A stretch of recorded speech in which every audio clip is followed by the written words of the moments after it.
آپ نے انصار کو سیدنا انس بن مالک رضی اللہ عنہ کے گھر جمع فرمایا۔ مہاجرین کی تعداد 45 تھی۔ آپ مہاجرین اور انصار میں سے ایک ایک کو بلاتے گئے اور فرماتے گئے تم بھائی بھائی ہو۔ پھر ہوا یہ کہ یہ اخوت حقیقی اخوت سے بھی بڑھ گئی۔ اس موقع پر انصار نے جس فیاضی، ایثار اور میزبانی کا مظاہرہ کیا، انسانی تاریخ اس کی مثال پیش کرنے سے قاصر ہے۔ انصار نے مہاجر بھائیوں کی حیثیت مہمانوں کی نہ رہنے دی، بلکہ انہیں اپنی جائیداد اور کاروبار میں برابر کا حصے دار بنا لیا۔ اس طرح مہاجرین بہت جلد اپنے پیروں پر کھڑے ہو گئے۔ مہاجرین سے یہ انصار کی محبت ہی کا نتیجہ تھا کہ انہوں نے نبی صلی اللہ علیہ وسلم پر اپنے کھجوروں کے باغات پیش کیے کہ آپ ان باغات کو ان کے اور مہاجرین کے درمیان تقسیم کر دیں۔ آپ نے انکار فرمایا تو انصار نے مہاجرین سے کہا، آپ لوگ کام کر دیا کریں، ہم پھلوں میں آپ لوگوں کو شریک کر لیں گے۔ آپ صلی اللہ علیہ وسلم نے اس تجویز کو پسند فرمایا۔ سیدنا سعد بن ربیع رضی اللہ عنہ بڑے مالدار انصاری تھے۔ انہوں نے اپنے مہاجر بھائی سیدنا عبد الرحمن بن عوف رضی اللہ عنہ سے کہا، میرا مال آدھا آدھا تقسیم کر لو، میری 2 بیویاں ہیں، دیکھو جو تمہیں پسند ہو مجھے بتلا دو، میں اسے طلاق دے دیتا ہوں، عدت گزر جائے تو اس سے شادی کر لینا۔ یہ سن کر سیدنا عبد الرحمن بن عوف رضی اللہ عنہ نے فرمایا، اللہ آپ کے اہل اور مال میں برکت دے، مجھے آپ بازار کا راستہ بتا دیں۔ انہوں نے بنو قینقاع کے بازار کا پتہ بتلا دیا۔ یہ بازار چلے گئے، محنت مزدوری کی، واپسی پر ان کے پاس کچھ فاضل پنیر اور گھی تھا۔ پھر تھوڑے ہی دن گزرے تھے کہ انہوں نے مال بھی کمایا اور ایک انصاری عورت سے شادی بھی کی۔ مدینے میں مسلمانوں کے علاوہ 2 اور جماعتیں بھی تھیں۔ یہ دونوں جماعتیں ہر لحاظ سے مسلمانوں سے مختلف تھیں۔ ان کا عقیدہ، دین، مصلحتیں، ضروریات، جذبات اور احساسات بالکل مسلمانوں کے خلاف تھے، اور یہ دونوں جماعتیں تھیں مشرکین اور یہود کی۔ چنانچہ نبی اکرم صلی اللہ علیہ وسلم نے ایک عہد و پیمان مسلمانوں کے مابین کرایا اور ایک دوسرا عہد و پیمان مسلمانوں اور مشرکین نیز مسلمانوں اور یہود کے درمیان کرایا، اور اس بارے میں ایک تحریر بھی لکھی گئی جس کے خاص خاص نکات یہ ہیں۔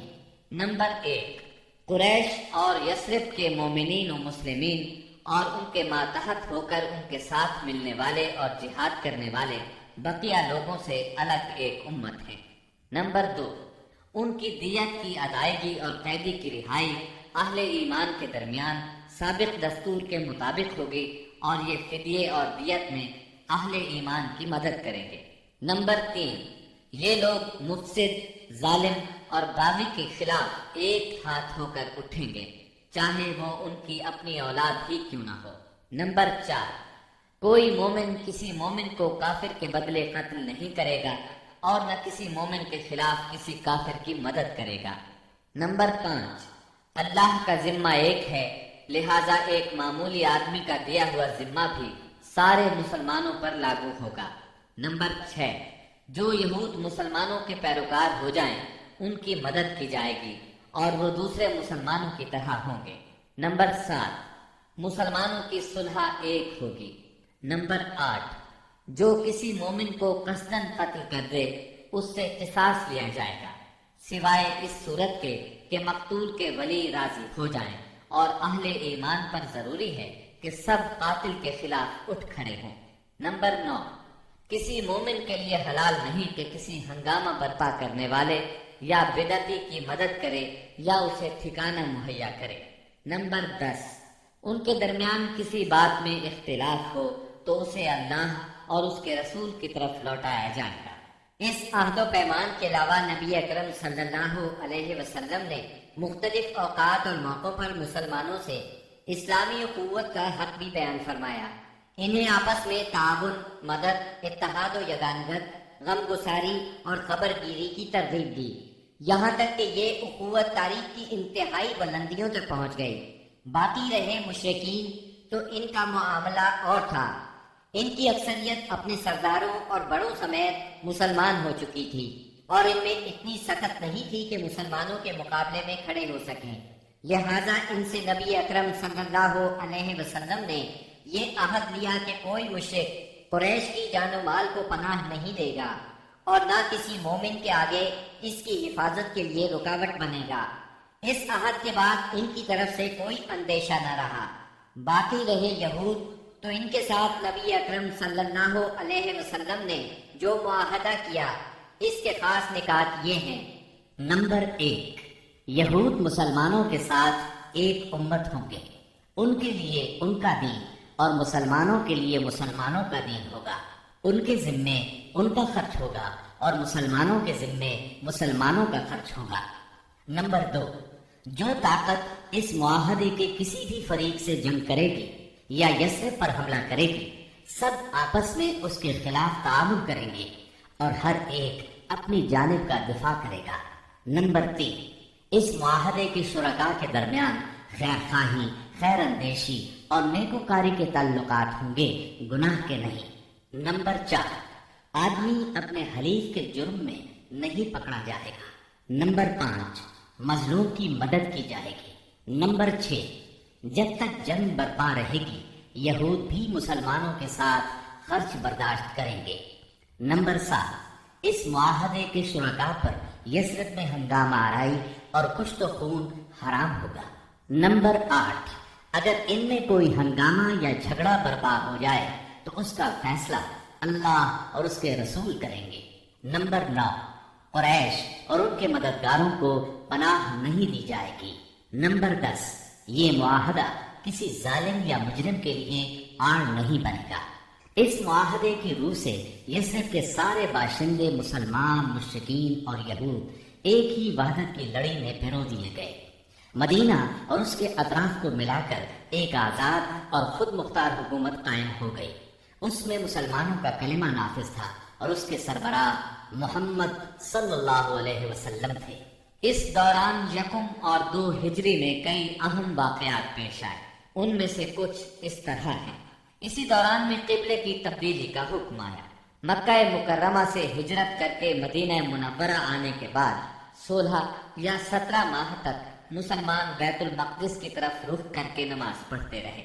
اب حکم آیا کہ خانہ کعبہ یعنی مسجد الحرام کی طرف منہ کر کے نماز ادا کی جائے۔ اسی سال میں رمضان المبارک کے روزے رکھنے اور زکوٰۃ ادا کرنے کے احکام نازل ہوئے۔ پھر عیدین کی نماز اور صدقۃ الفطر کا حکم دیا گیا۔ اسی سال میں پہلی عید الفطر اور پہلی عید الاضحیٰ پڑھی گئی۔ اسی سال نبی کریم صلی اللہ علیہ وسلم نے اپنی پیاری بیٹی سیدہ فاطمہ رضی اللہ عنہا کی شادی سیدنا علی رضی اللہ عنہ سے کی۔ سب سے بڑھ کر یہ کہ اسی سال میں مسلمانوں پر حکم الہی سے جہاد فرض کیا گیا اور مسلمانوں کو اپنے دفاع کا حق دیا گیا۔ مکہ معظمہ میں صرف تبلیغ کا حکم تھا، اب اپنے تحفظ میں تلوار اٹھانے کا حکم آ گیا۔ چنانچہ سریوں اور غزوات کا آغاز ہوا۔ جن جنگوں میں آپ نے کسی صحابی کو امیر لشکر بنا کر بھیجا وہ سریہ کہلاتی ہے، اور جن جنگی مارکوں میں آپ خود امیر لشکر ہوئے وہ غزوہ کہلاتے ہیں۔ تاریخ اسلام میں غزوات کی تعداد 21 سے لے کر 27 تک بیان کی جاتی ہے، جبکہ سریوں کی تعداد اس سے کہیں زیادہ ہے۔ اس سال کے دوران کئی غزوات ہوئے، لیکن سب سے مشہور غزوہ بدر ہے۔ نبی کریم صلی اللہ علیہ وسلم جب ہجرت کر کے مدینہ منورہ پہنچے تو ان دنوں مدینے میں ایک نہایت دولت مند اور با اثر شخص عبداللہ بن ابی تھا۔ ہجرت سے پہلے انصار میں اس کا بہت اثر و رسوخ تھا۔ انصار اسے اپنا سردار بنانے والے تھے، بلکہ اس کی تاج پوشی کے لیے ایک تاج بنوا لیا گیا تھا۔ اسی دوران میں آپ صلی اللہ علیہ وسلم ہجرت کر کے مدینہ پہنچے اور انصار کے دونوں قبائل نے آپ کے ہاتھ پر بیعت کر لی، اور میثاق مدینہ کے ذریعے سے یہودیوں نے بھی آپ کی قیادت کو تسلیم کر لیا۔ اس سے عبداللہ بن ابی کی سرداری کے منصوبے دھرے کے دھرے رہ گئے۔ اس بنا پر اس نے آپ کی مخالفت پر کمر باندھی۔ ادھر مشرکین مکہ جو اسلام، مسلمانوں اور رسول اللہ صلی اللہ علیہ وسلم کی دشمنی میں جل بھن رہے تھے، انہوں نے عبداللہ بن ابی کو ایک دھمکی آمیز خط تحریر کیا۔ اس خط میں انہوں نے 2 ٹوک الفاظ میں لکھا: آپ لوگوں نے ہمارے صاحب کو پناہ دے رکھی ہے، اس لیے ہم اللہ کی قسم کھا کر کہتے ہیں یا تو آپ لوگ اس سے لڑائی کریں یا اسے نکال دیں، یا پھر ہم اپنی پوری جمعیت کے ساتھ آپ لوگوں پر چڑھائی کر کے آپ کے سارے جنگجوؤں کو قتل کر دیں گے اور آپ کی عورتوں کی حرمت پامال کر دیں گے۔ جب یہ خط عبداللہ بن ابی اور اس کے ساتھیوں کو ملا تو وہ رسول اللہ صلی اللہ علیہ وسلم سے جنگ کے لیے تیار ہو گئے۔ نبی اکرم صلی اللہ علیہ وسلم کو اس کی خبر ہوئی تو آپ ان کے پاس تشریف لے گئے اور فرمایا: قریش کی دھمکی تم لوگوں پر بہت گہرا اثر کر گئی ہے۔ تم خود اپنے آپ کو جتنا نقصان پہنچا دینا چاہتے ہو، قریش تمہیں اس سے زیادہ نقصان نہیں پہنچا سکتے۔ تم اپنے بیٹوں اور بھائیوں سے خود ہی لڑنا چاہتے ہو۔ نبی اکرم صلی اللہ علیہ وسلم کی یہ بات سن کر لوگ بکھر گئے۔ اس وقت تو عبداللہ بن ابی جنگ کے ارادے سے باز آ گیا، کیونکہ اس کے ساتھی ڈھیلے پڑ گئے تھے یا بات ان کی سمجھ میں آ گئی تھی، لیکن حقیقت میں قریش کے ساتھ اس کے تعلقات خفیہ طور پر قائم رہے، کیونکہ مسلمانوں اور مشرکین کے درمیان شر اور فساد کا کوئی موقع وہ ہاتھ سے جانے نہیں دینا چاہتا تھا۔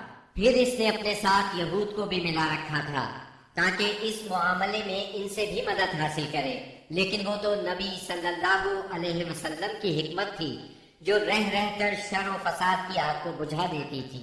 مسلمانوں کی ہجرت اور مدینے میں ان کی کامیابی سے کفار مکہ بہت دل ملا رہے تھے اور مدینے پر چڑھائی کے بہانے ڈھونڈ رہے تھے۔ رسول اللہ صلی اللہ علیہ وسلم کے بڑھتے ہوئے اقتدار اور اسلام کی اشاعت نے مکہ میں ابو جہل اور ابو سفیان کو سخت بے چین کر دیا تھا۔ یہی کیفیت مدینے میں عبداللہ بن ابی کی تھی۔ اس نے قریش کے حوصلے بڑھائے اور انہیں یقین دہانی کرائی کہ اگر تم نے مدینے پر دھاوا بولا تو یہودی تمہارا ساتھ دیں گے۔ مسلمان جب سے مدینہ آئے تھے خطرات بڑھتے جا رہے تھے اور ان کے سروں پر منڈلا رہے تھے۔ یہی وجہ تھی کہ مسلمانوں نے راتوں کو جاگ جاگ کر مدینے کا پہرا دیا۔ ادھر قریش نے مدینے کو تباہ و برباد کرنے کا ارادہ کر لیا۔ اس غرض کے لیے انہوں نے کئی قبائل کو اپنا ہم نوا بنا لیا۔ چنانچہ جب نبی صلی اللہ علیہ وسلم کو خبر ہوئی تو آپ نے 2 تدابیر اختیار کی۔ پہلی یہ کہ قریش کی شامی تجارت بند کر دی جائے تاکہ وہ مجبور ہو کر مدینے پر حملہ آور ہونے کا ارادہ ترک کر دیں۔ دوسرے یہ کہ مدینے کے آس پاس کے قبیلوں سے امن و امان کا معاہدہ کیا جائے تاکہ قریش جنگ مسلط کریں تو انہیں غیر جانبدار رکھا جا سکے۔ جب اللہ تعالیٰ کی طرف سے جہاد اور قتال کی اجازت دی گئی تو رسول اللہ صلی اللہ علیہ وسلم نے کئی ایک سرایہ بھیجے اور غزوات میں حصہ لیا۔ ان کی مختصر تفصیل کچھ یوں ہے۔ اس سلسلے میں پہلا سریہ جو رسول اللہ صلی اللہ علیہ وسلم نے بھیجا وہ سریہ سیف البحر کہلاتا ہے۔ اسے آپ نے رمضان یکم ہجری بمطابق مارچ 623 عیسوی میں بھیجا اور اپنے چچا سیدنا حمزہ بن عبد المطلب رضی اللہ عنہ کو اس سریے کا امیر بنایا اور 30 مہاجرین کو ان کے زیر کمان شام سے آنے والے ایک قریشی قافلے کا پتہ لگانے کے لیے روانہ فرمایا۔ اس قافلے میں 300 آدمی تھے جن میں ابو جہل بھی تھا۔ مسلمان اس کے اطراف میں ساحل سمندر کے پاس پہنچے تو قافلے کا سامنا ہو گیا اور دونوں فریق جنگ کے لیے صف آرا ہو گئے۔ قریب تھا کہ جنگ ہو جاتی لیکن قبیلہ جوہینہ کے سردار نے بیچ بچاؤ کرا دیا۔ دونوں فریق واپس چلے گئے۔ یہ اسلامی تاریخ کا پہلا سریہ اور پہلا فوجی عمل تھا۔ اس کا جھنڈا سفید تھا اور یہ اسلامی تاریخ کا پہلا جھنڈا تھا۔ اس کے علم بردار سیدنا ابو مرثد کناز بن حسین غنوی رضی اللہ عنہ تھے۔ اس کے بعد پے در پے سریے روانہ کیے گئے۔ چنانچہ شوال یکم ہجری میں سیدنا عبیدہ بن حارث رضی اللہ عنہ کو 60 مہاجرین کے ساتھ بدن رادف کی وادی میں بھیجا گیا۔ وہاں ابو سفیان سے سامنا ہوا جو 200 آدمیوں کے ساتھ تھا۔ دونوں طرف سے تیر چلے لیکن جنگ نہ ہوئی۔ پھر ذی قعدہ یکم ہجری میں سیدنا سعد بن ابی وقاص رضی اللہ عنہ کو 20 مہاجرین کے ساتھ خرار کی طرف بھیجا گیا جو کہ جحفہ کے قریب ایک مقام ہے۔ لیکن ان کا کسی سے سامنا نہ ہوا۔ اس کے بعد سفر 2 ہجری میں 70 مہاجرین کے ساتھ رسول اللہ صلی اللہ علیہ وسلم خود نکلے اور ابوا یا ودان تشریف لے گئے۔ مہم کا مقصد قریش کے ایک قافلے کی راہ روکنا تھا، لیکن کسی سے سامنا نہ ہوا۔ یہ پہلی مہم تھی جس میں رسول اللہ صلی اللہ علیہ وسلم بذات خود نکلے۔ اس کے بعد ربیع الاول 2 ہجری میں رسول اللہ صلی اللہ علیہ وسلم 200 صحابہ کے ساتھ روانہ ہوئے۔ مقصود قریش کا قافلہ تھا، جس میں امیہ بن خلف سمیت قریش کے 100 آدمی اور 2500 اونٹ تھے۔ آپ رضوہ کے اطراف میں مقام بواد تک تشریف لے گئے، لیکن کسی سے سامنا نہ ہوا۔ اسی مہینے میں قرظ بن جابر فہری نے مشرکین کی ایک مختصر سی فوج کے ساتھ مدینہ کی چراگاہ پر چھاپا مارا اور کچھ مویشی ہانک کر لے گیا۔ رسول اللہ صلی اللہ علیہ وسلم نے 70 صحابہ کے ہمراہ اس کا تعاقب کیا اور بدر کے اطراف میں واقع وادی صفوان تک تشریف لے گئے، لیکن قرظ نکل بھاگا۔ اسی واقعے کو بعض لوگ غزوہ بدر اولا بھی کہتے ہیں۔ اس کے بعد آپ جمادی الاولیٰ یا جمادی الاخری 2 ہجری میں 150 یا 200 مہاجرین کے ساتھ ذوالعشیرہ تک تشریف لے گئے۔ مقصود قریش کے ایک قافلے کو روکنا تھا جو ملک شام جا رہا تھا، لیکن آپ کے پہنچنے سے پہلے وہ جا چکا تھا۔ اس سفر میں آپ نے بنو مدلج اور ان کے حلیف بنو زمرہ سے جنگ نہ کرنے کا معاہدہ کیا۔ پھر رجب 2 ہجری میں نبی اکرم صلی اللہ علیہ وسلم نے سیدنا عبداللہ بن جہش اسدی رضی اللہ عنہ کو 12 مہاجرین کے ساتھ مکہ اور طائف کے درمیان ایک مقام نخلا کی طرف روانہ کیا۔ مقصد یہ تھا کہ وہ قریش کے ایک قافلے کی خبر لائیں، مگر ان لوگوں نے قافلے پر حملہ کر کے عمر بن حضرمی کو قتل اور عبداللہ بن مغیرہ کے بیٹے عثمان اور مغیرہ کے غلام حکیم بن کیسان کو قید کر لیا اور قافلے کو ہانک لائے۔ ان کے ایسا کرنے پر آپ ان سے ناراض ہوئے، چنانچہ قیدیوں کو چھوڑ دیا گیا اور مقتول کا خون بہا ادا کیا گیا۔ یہ واقعہ رجب کی آخری تاریخ کو پیش آیا تھا، اس لیے مشرکین نے شور مچایا کہ مسلمانوں نے حرام مہینے کی حرمت پامال کر ڈالی۔ اس پر سورہ بقرہ کی آیت 217 لوگ آپ سے حرام مہینے میں لڑائی کے بارے میں پوچھتے ہیں، آپ کہہ دیجئے اس میں جنگ کرنا بڑا گناہ ہے، اور اللہ کی راہ سے روکنا اور اس کے ساتھ کفر کرنا، مسجد حرام سے روکنا اور اس کے باشندوں کو وہاں سے نکالنا، یہ سب اللہ کے نزدیک اور زیادہ بڑا جرم ہے اور فتنہ قتل سے بڑھ کر ہے۔ یہ تھی جنگی نقل و حرکت جو مدینہ منورہ اور اس کے اطراف کے امن کی حفاظت کے لیے نبی صلی اللہ علیہ وسلم اور مسلمانوں نے قائم کر رکھی تھی۔ اس سے قریش کو یہ بتلانا بھی مقصود تھا کہ اگر وہ اپنے شر سے باز نہ آئے تو انجام برا ہوگا، لیکن وہ اپنی خودسری اور تکبر میں بڑھتے ہی چلے گئے۔ چنانچہ بدر کے میدان میں انہوں نے اس کی سزا پا لی اور جزا بہرحال گھاٹے ہی کی تھی۔ 17 رمضان 2 ہجری کو غزوہ بدر ہوا۔ یہ قریش اور مسلمانوں کے درمیان پہلا فیصلہ کن معرکہ تھا۔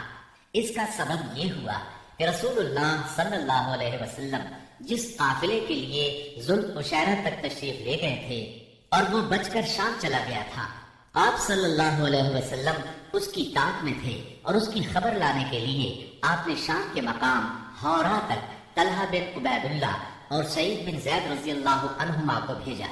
چنانچہ جیسے ہی یہ قافلہ وہاں سے گزرا، انہوں نے فوراً مدینہ منورہ خبر پہنچائی۔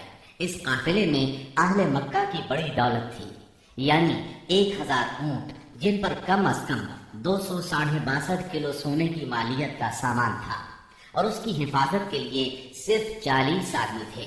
خبر ملتے ہی رسول اللہ صلی اللہ علیہ وسلم نے صحابہ کرام رضی اللہ عنہم کو نکلنے کی دعوت دی، تاہم نکلنا ضروری نہیں قرار دیا۔ چنانچہ اس دعوت پر 313، 314 یا 317 صحابہ نے لبیک کہا۔ ان میں 82 یا 83 یا پھر 86 مہاجرین تھے اور بقیہ انصار، اور پھر انصار میں سے 61 قبیلہ اوس سے تھے اور 170 قبیلہ خزرج سے تھے۔ انہوں نے مکمل تیاری بھی نہیں کی تھی۔